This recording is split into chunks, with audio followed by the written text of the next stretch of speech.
On the first Tuesday in March, my key stopped turning in a door I had walked through every working morning since I was 22 years old.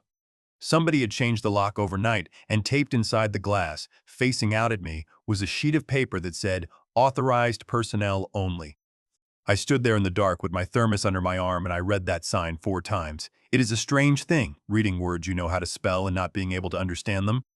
Then I looked down at the concrete under my boots. At the loading dock apron I poured myself in the summer of 1974, and I had one thought.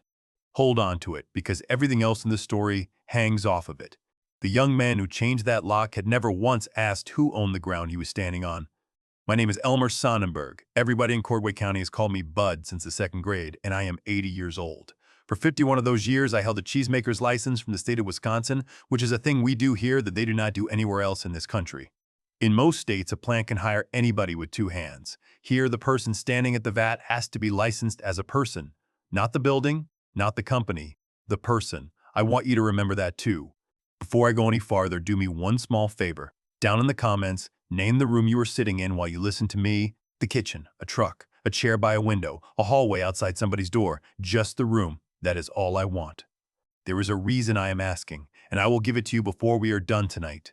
The plant is called Kettle Marsh Cheese, and it sits on 11 acres at the bottom of a coulee outside a town called Vedder's Bend. My father, Otto, hauled milk to that building when it was a farmer's cooperative creamery with a coal boiler.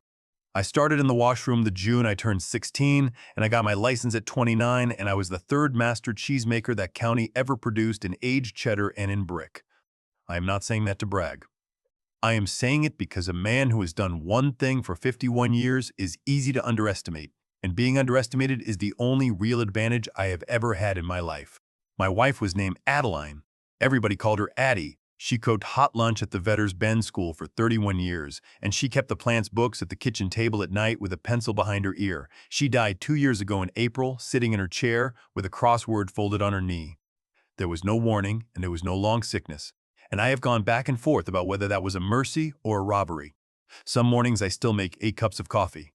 We had one child, a boy, Kurt. He died at 31 on the county highway in the fog coming home from the plant, and there is not a version of that sentence I have found in 30 years that is any easier to say.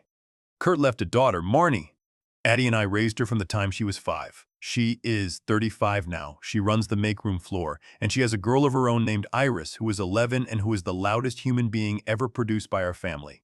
Now I want to show you a thing before I show you anything else, because the whole rest of this comes back around to it. In my father's tool drawer, there is a brass cheese trier. If you have never seen one, it is a curved steel blade shaped like a half-pipe, about the length of your forearm, with a brass handle worn down to the shape of somebody else's grip. You push it into the side of a wheel, you turn it a quarter, and you pull out a core of cheese about as big around as your finger.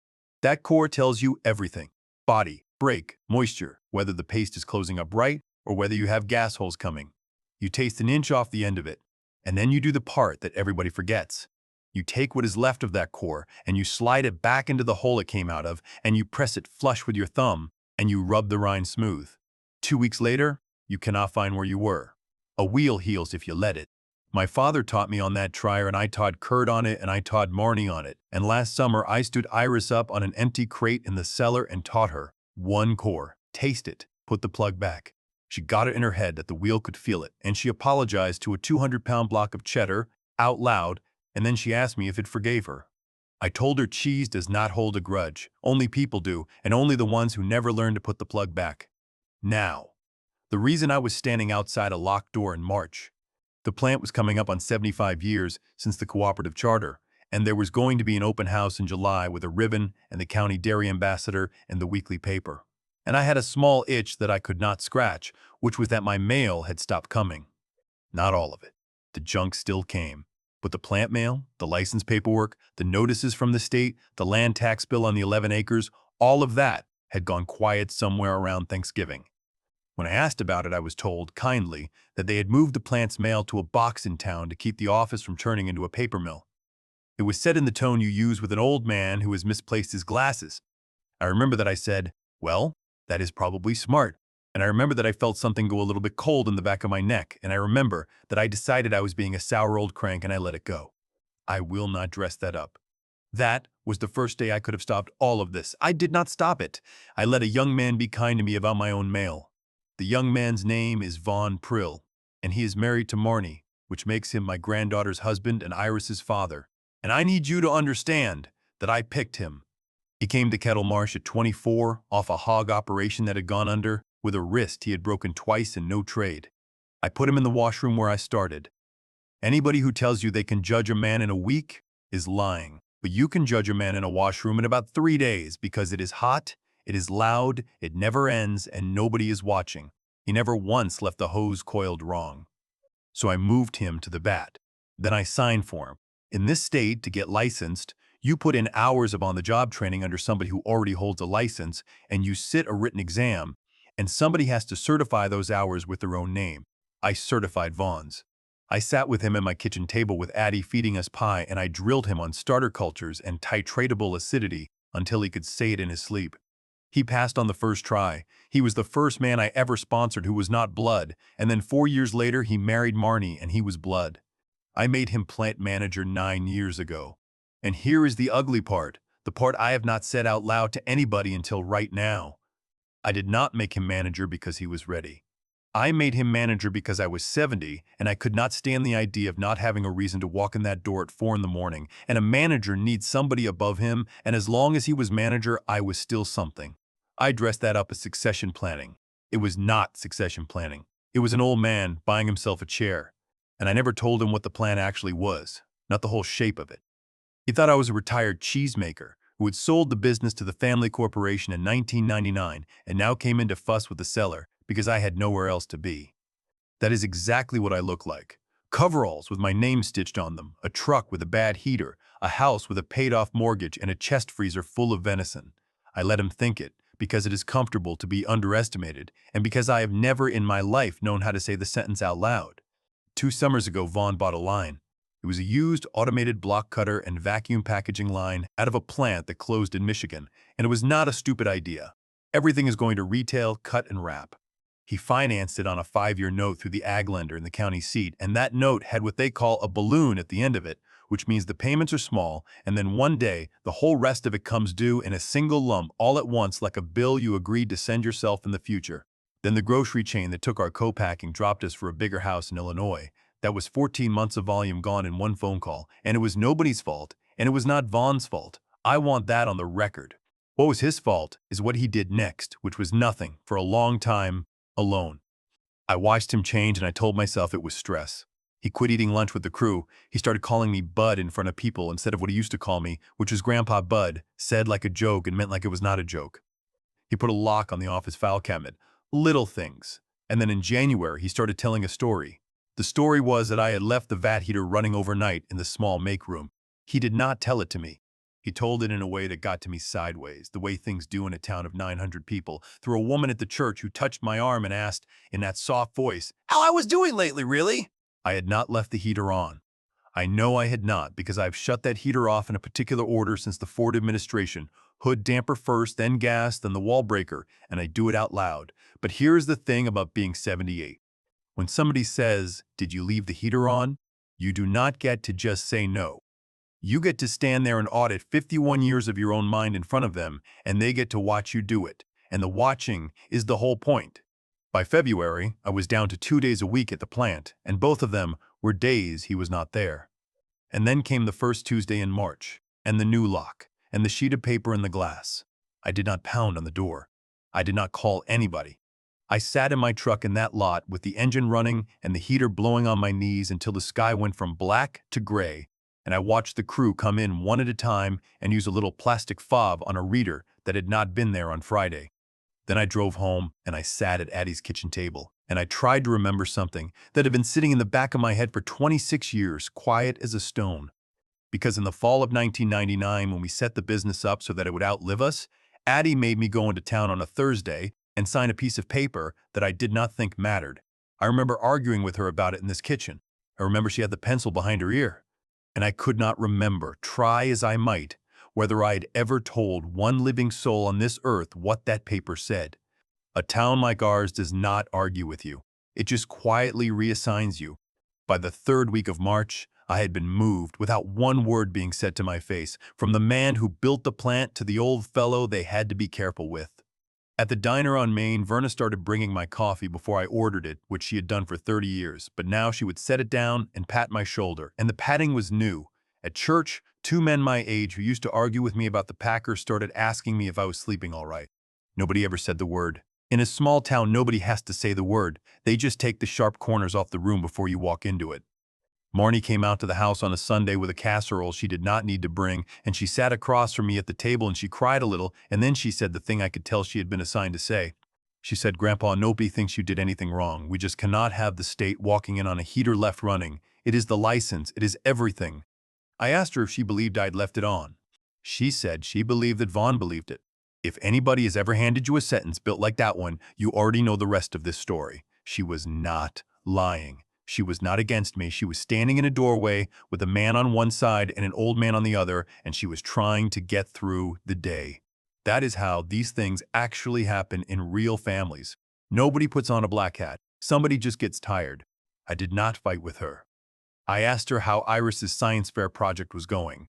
That was the moment I decided I was not going to say one word to anybody until I had something in my hand that did not need to be believed. Now, there is a thing about that building that Vaughn did not know, and it is not a secret so much as it is a piece of trivia that stopped being interesting sometime around 1980. The aging cellar is dug into the hillside behind the plant because the original cooperative did not have refrigeration and the coulee had a spring in it.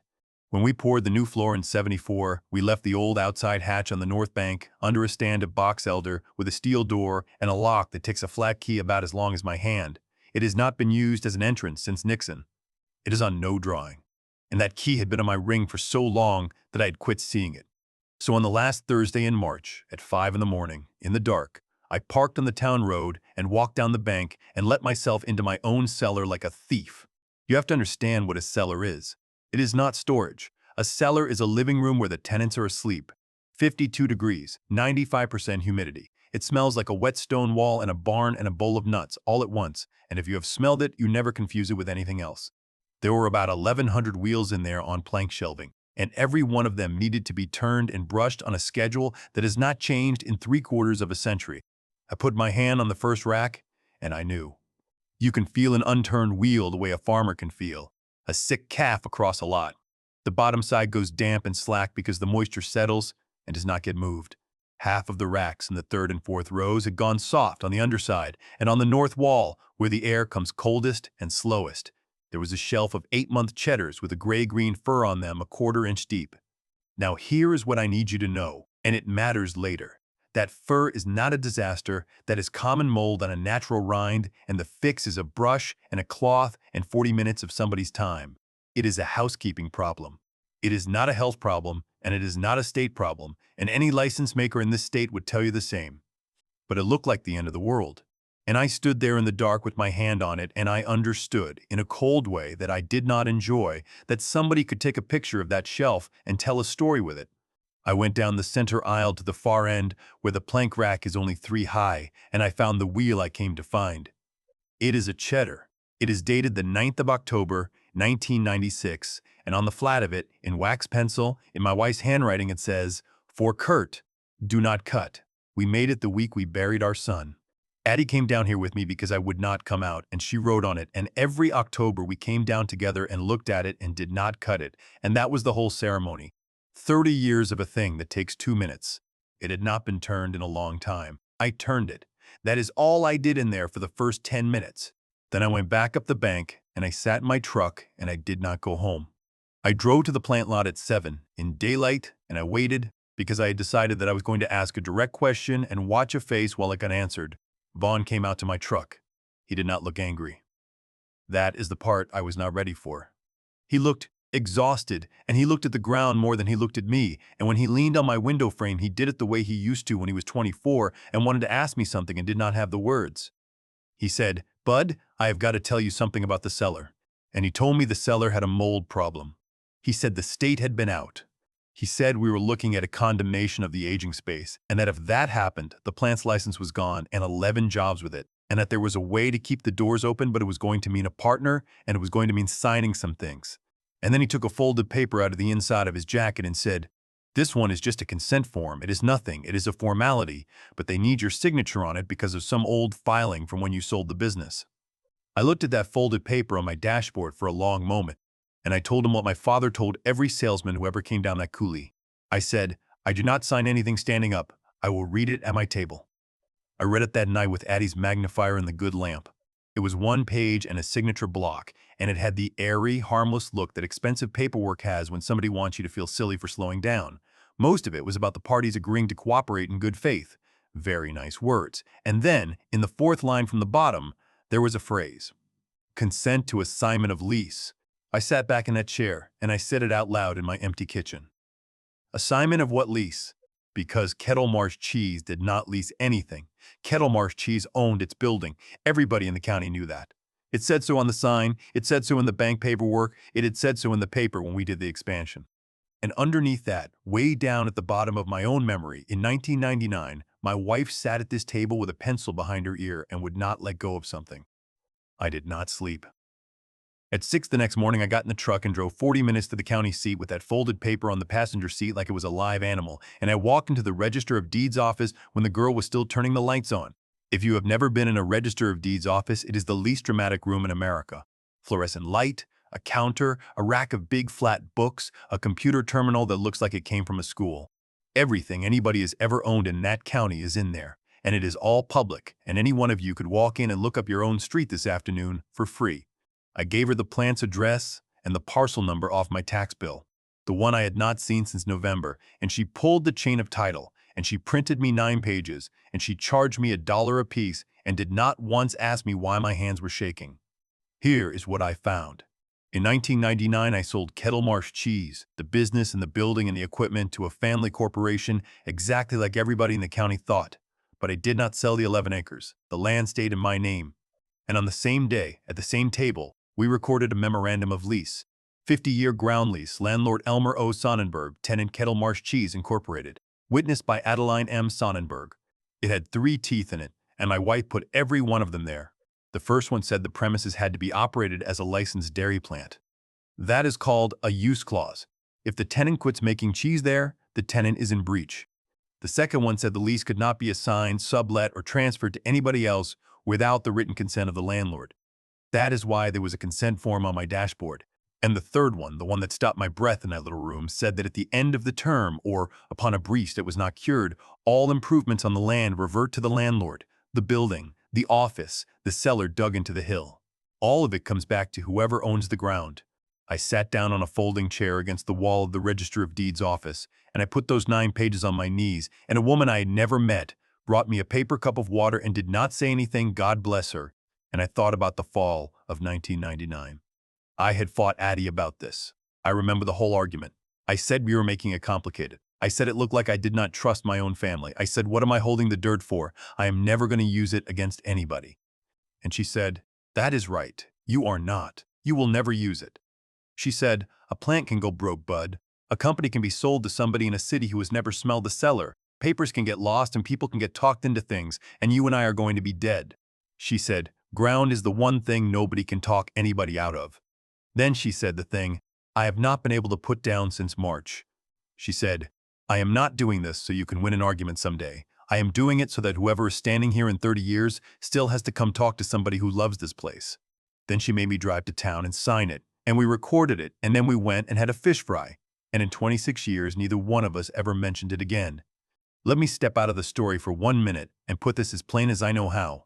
If you are the one holding the family thing, the farm, the shop, the house, the boat, whatever it is, and you are handing it down, do not hand down a handshake. Write down what happens if it gets sold. Write down what happens if it stops being used for what it was for. And then take it to the courthouse and record it while everybody at the table still likes each other. Because a paper that only lives in a drawer is a wish, and a paper on the public record is a fact. I am not a lawyer. Go sit down with one in your own state. But go. I drove home with those 9 pages, and I did not call my granddaughter, and I did not call Vaughn. And I did the hardest thing I did in this whole business, which was nothing, for 2 more days while I thought. Then I called a lawyer in the county seat named Ilse Krogstad, who does real estate and elder law, and who buried her own father the same spring I buried Addie. Ilse read the 9 pages twice without saying anything.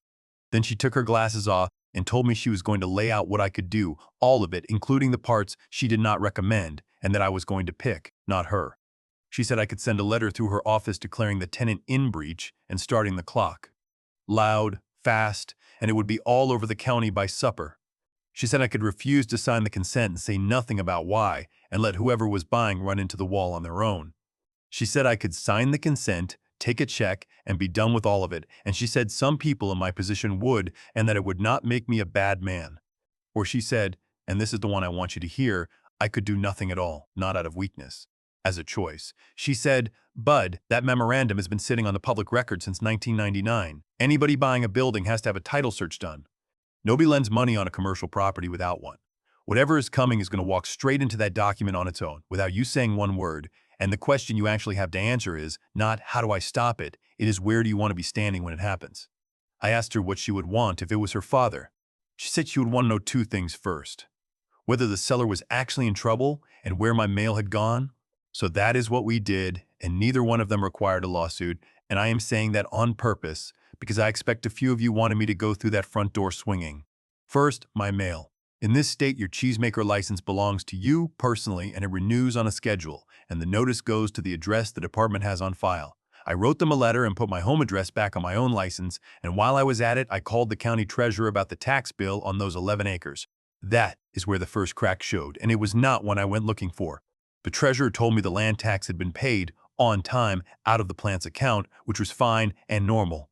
But she also told me, because it is public, that the parcel had been pulled up twice since November by a title company in Madison. A title company does not look at your dirt for fun. A title company looks at your dirt because somebody is buying something. Second, the seller. I did not argue with Vaughn about the mold. Arguing about mold with the man who has decided something is a waste of a morning. Instead, I called the state dairy inspector, a woman who has been walking through my plant for 19 years, and I asked her to come out and core the aging cellar and put whatever she found in writing. Let me say that again, because I have had people tell me this was the strange part. I invited the inspector. I did it because there were only two possibilities. Either the seller really was in trouble, in which case I wanted to know before anybody's job burned down, or it was not, in which case there was going to be a piece of state letterhead saying so, and letterhead does not have to be believed. It just has to exist. She could not come until July. I asked what week. She told me. And I sat down on my own back step and laughed for the first time since Christmas, because the week she gave me was the week of the 75th anniversary open house, and the invitations had already gone out to the whole county with a picture of a ribbon on them. Whatever was coming was going to arrive on the same morning as the tent, the county dairy ambassador, the weekly paper, and 400 people eating cheese curds off a paper plate on my father's loading dock. And I had 3 months to sit still and let it. What comes next is the part I have never once said out loud in this county. Subscribe before I say it and stay in the truck with me, because I would rather tell it to you than to an empty kitchen. 3 months is a long time to sit still. I turned wheels at 5 in the morning through the hatch on the North Bank and nobody ever knew. And I want to tell you, that felt noble. It did not. It felt like sneaking into a house I used to live in. What broke the quiet was Marnie, in the second week of June, at my kitchen table, with a small brass key in her hand. She had found it in the console of Vaughn's truck along with a stack of mail she did not recognize, and she had opened the box in town herself because it turned out her name was on it too, from back when she used to run deposits. And in that box, along with 3 months of my license notices and a certified letter from the department, was a folder from a company called Cardinal Creamery Group. She read me the top page in my kitchen, and her voice went flat the way it does when she is trying not to cry in front of me. It was a purchase agreement, not a partnership, not an investor. A purchase of the land, the building, the equipment, the seller, the recipes, and the name, with a closing date in August. And it had already been signed in March by Vaughn Prill on behalf of the corporation, with a deposit of $100,000 paid at signing, non-refundable. That word did a lot of work. Non-refundable. He'd taken $100,000 of somebody else's money in March, and I had the crew's payroll figures in my head, and I could do the arithmetic on what 2 payments on that balloon note came to, and the numbers were close enough that I did not have to wonder where the money went. Marnie asked me what happens now. She had a look on her face that I had only seen once before, at her father's funeral when she was 5 and did not understand what a casket was for. And I made a decision right there that some of you are going to disagree with, and that is all right. I told her one true sentence and no more. I told her, your grandmother and I own the ground under that building, and I have never signed anything letting anybody sell it. I did not tell her about the reversion clause. I did not tell her that if the tenant quit making cheese in that building, The building itself came back to me. I did not tell her about the inspector coming in July, because if I had put all of that in her hands, she would have had to carry it into her own kitchen, across from her husband, at supper, in front of an 11-year-old, for 5 weeks, and that is not a thing you hand to somebody you love. That is a thing you hold. I told her to put the key back in his console exactly where she found it, and she looked at me for a while, and then she did it. That night, I could not stay in the house. I drove out to the coulee at about 10 and parked on the town road above the plant with my lights off, the way I used to do when Kurt was in high school and I wanted to know whose car was in the lot. The office light was on, and through that window I could see something leaning against the wall behind Vaughn's desk, wrapped in plastic, tall as a man. I walked down. I am 80 years old, and I walked down a gravel bank in the dark, and I put my face against my own office window like a stranger. It was a sign. Fabricated, aluminum, already made, already paid for. And through the plastic I could read the top line of it, because whoever ordered it had gotten the good vinyl. Cardinal Creamery Group.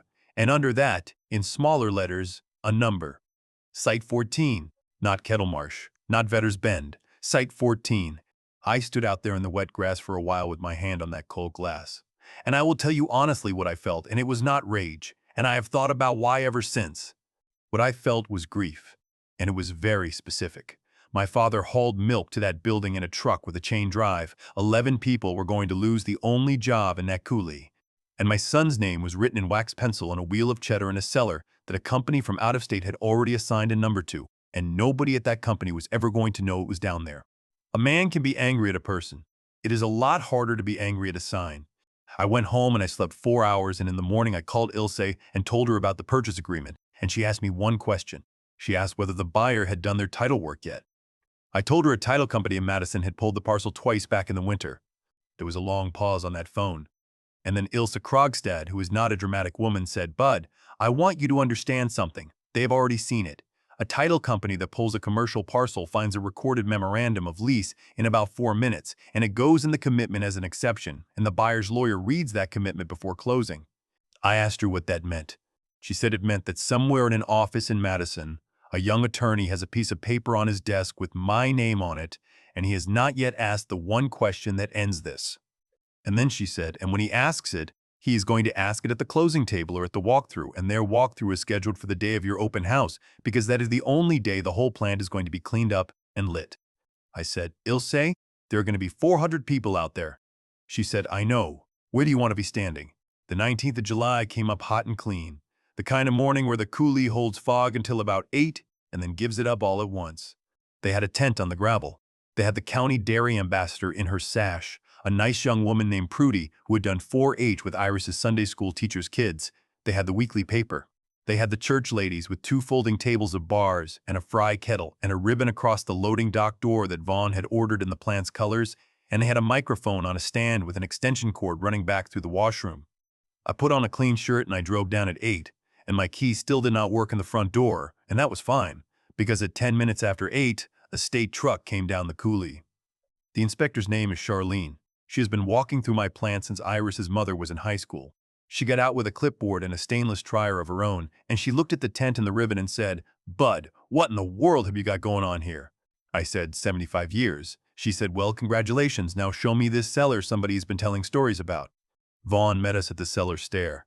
I watched his face when he saw her, and I want to be fair to him in this telling. He did not look like a man caught. He had the face of somebody who has been holding a door shut with his shoulder for 8 months and just heard the hinges go.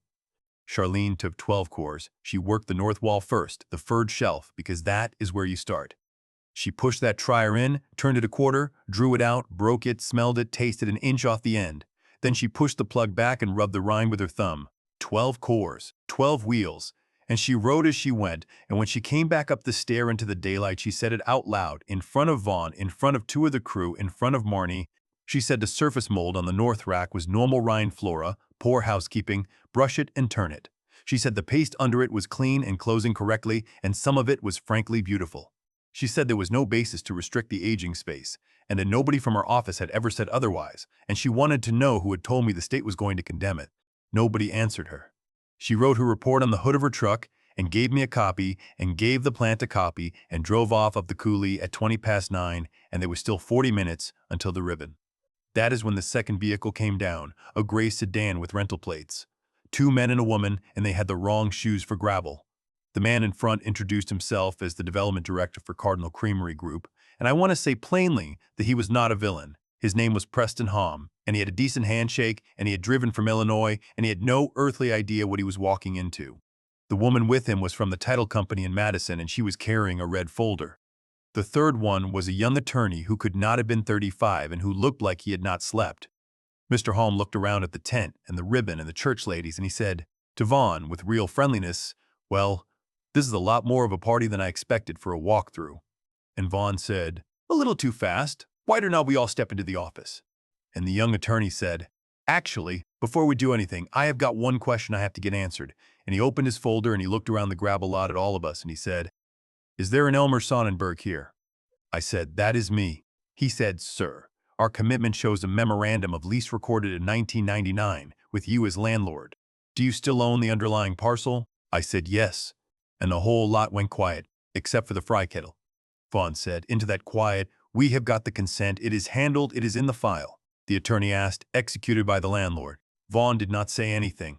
Mr. Holm turned around and looked at the tent, and then at the ribbon, and then at me, and I watched a man do arithmetic in his head very fast.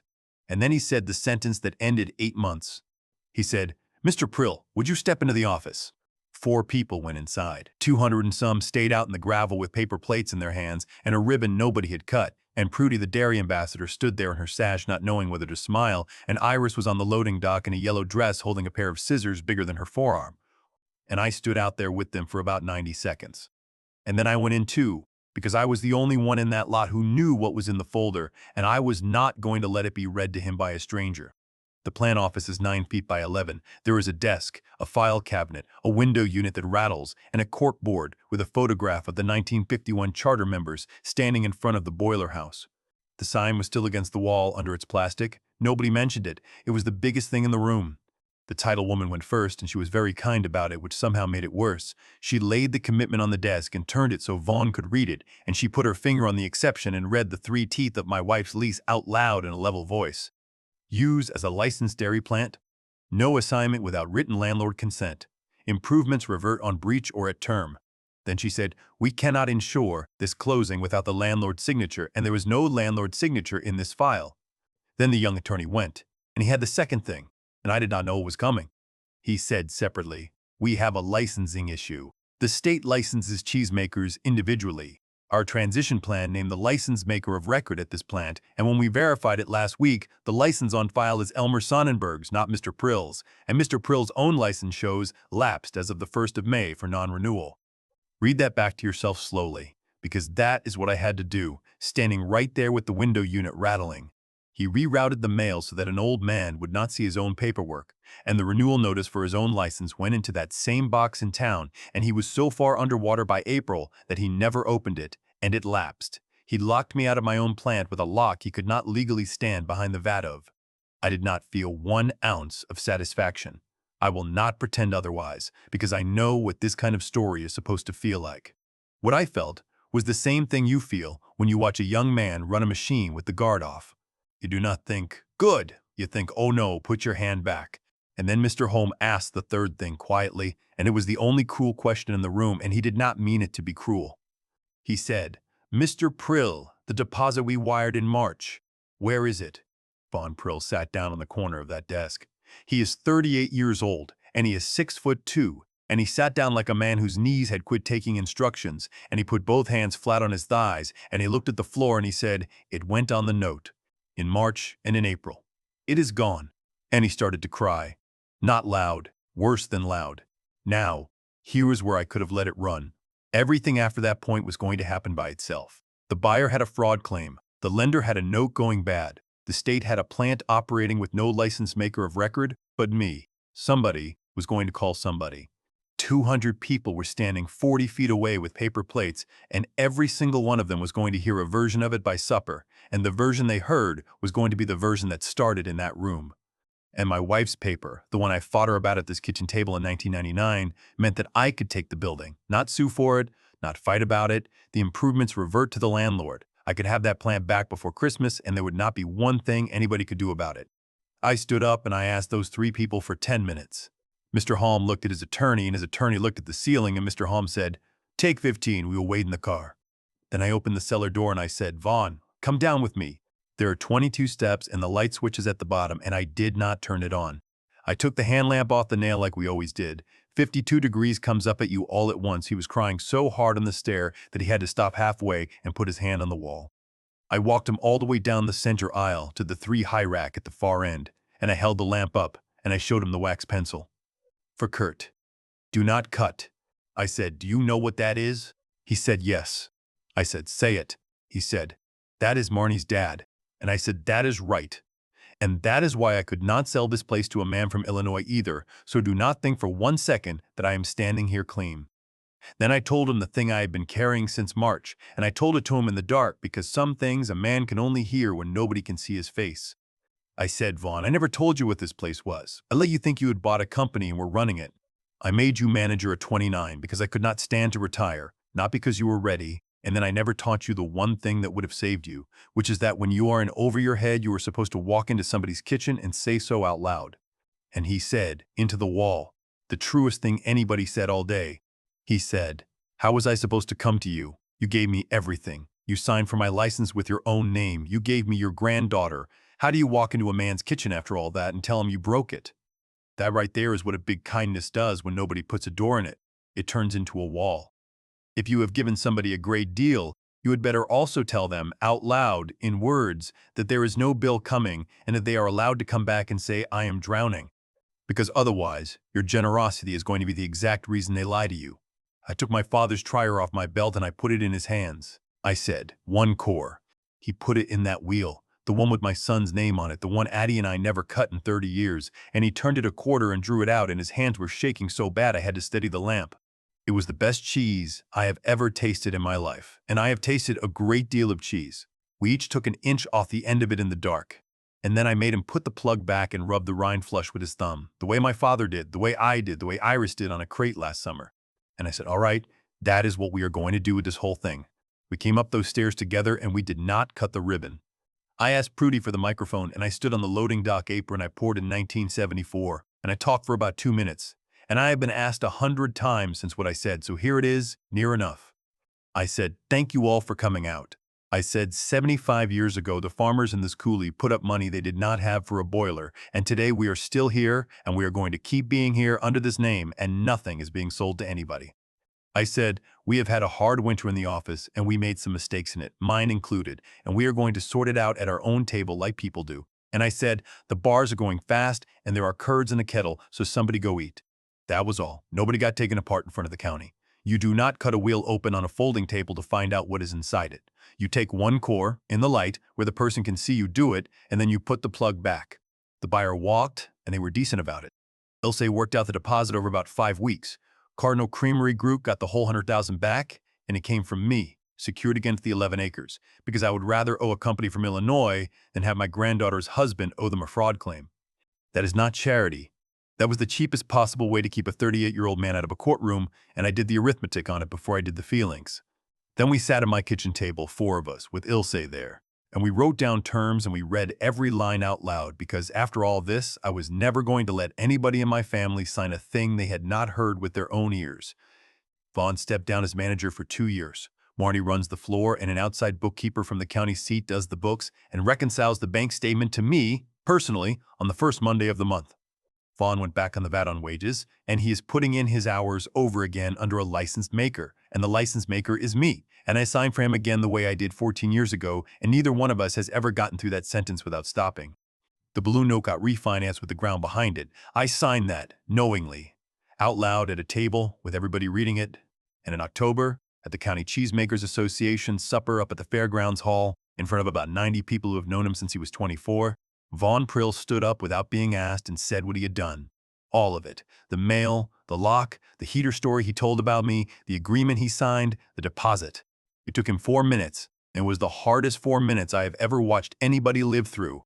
And when he sat down, nobody clapped, because you do not clap for that, and about 6 people came over and shook his hand anyway. He paid for it. He paid for it in money, and he paid for it in front of everybody he knows. That is a price. And then it was over, because a price that never ends is not a price, it is just a grudge with paperwork. The one thing I did change is that the 11 acres are not in my name anymore. He'll say put them where they will not depend on one old man's memory or one old man's mood, with instructions about what the ground is for and who has to be talked to before it is ever anything else. I am not going to tell you what to do about your own place because I do not know your state and I do not know your family, and I am a cheesemaker, not a lawyer. Go and sit down with one, take an afternoon, take the deed with you. Here is what I would want somebody to say to me if I were the one listening tonight. If your mail starts going somewhere else, that is not a convenience. That is the first wall of a room being built around you, and it is worth one uncomfortable question at the time, not 4 months later. If somebody tells the town you are slipping before they tell you, ask yourself what they would gain if the town believed it. If you are handing down the thing you built, write down what happens if it is sold. Write down what it has to be used for and record it at the courthouse while everybody still loves each other. My wife did that in an afternoon in 1999, and it saved 11 jobs 26 years later, and she never once used it to win an argument. And if you have given somebody a great deal, tell them out loud that there is no bill. Tell them they can come back broke. Otherwise, your kindness becomes the wall they cannot climb, and they will lie to you standing 3 feet away, and it will look like betrayal, and part of it will be, and part of it will be you. Iris turned wheels with me in the cellar on the Saturday before Christmas. She is 12 now. She used the brass trier on a 9-month cheddar, and she got the plug back in flush on the first try, and she looked up at me and asked whether the wheel would remember. I told her no. I told her the rind closes and the paste keeps working, and in 2 weeks nobody living could find the spot. Now, at the start of all this, I asked you to name the room you were sitting in, and I said I would tell you why. It is because I have spent my whole life keeping exactly one room at 52 degrees and 95% humidity. That cellar has been held right there since 1951, through blizzards and heat and a boiler fire and 4 generations of us, because that is the only weather a wheel of cheddar will forgive you for.